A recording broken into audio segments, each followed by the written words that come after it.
On Saturday, July 30th, there's a train ride in Kingston Plaza supporting the SPCA. Here's a closer look. The train took riders through a scenic route, including a bridge from 1869.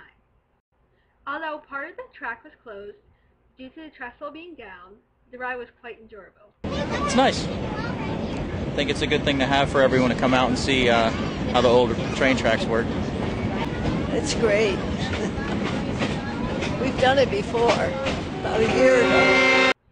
Today, Catskill Railroad and Ulster County SPCA teamed up to raise funds. And the Ulster County SPCA, which is not-for-profit, no-kill animal shelter, and the Catskill Mountain Railroad was so generous to invite us here and help us with our fundraising. We're trying to build awareness of our shelter. We have some pictures of our cats, dogs, and our bunnies, and we're just here to raise some funds and to hopefully adopt some of our animals. Everything that we collect goes directly to the SPCA. We have a lot of volunteers. We're volunteers, so every penny that we collect goes to the animals. Everybody who works for the train are volunteers. Every year we do more track. We put in about 1,000 ties a mile, and we're all volunteers. There's about 150 of us, and we all work at it pretty hard. The train, which is still up and running today, started in the 1800s. Okay, well, the railroad was built in 1868. That's when it started, and it took them many years. By the time 1900 came around, they had made it all the way to Oneonta.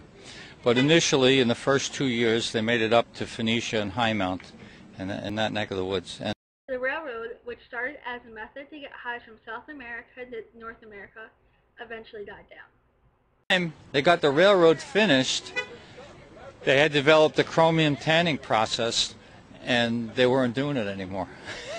So the railroad then, of course, was there, but it really became literally the playground of politicians and wealthy people from the big cities, and everybody was trying to get away. And this was first a tourist railroad. Matter of fact, in 1913, 676,000 people rode this railroad in one summer. But eventually the railroad was found for a good use once again. But then, as time passed, the farms got a lot bigger, because once the railroad was here, it was easier for people to get here, and it was easy to produce more than you needed in a farm, because most farms were just like a little family farm and they just met their own needs. But when the railroad came, there was a means of getting produce and milk and stuff out of the mountains and down to New York the same day. Because when the railroad was built, it was an all-day trip to go from Kingston to Phoenicia, and now all of a sudden you could do it in an hour. If you would like to experience this ride, there are train rides on Saturdays in Kingston Plaza. Reporting for KHS TV, I'm Allie Justy.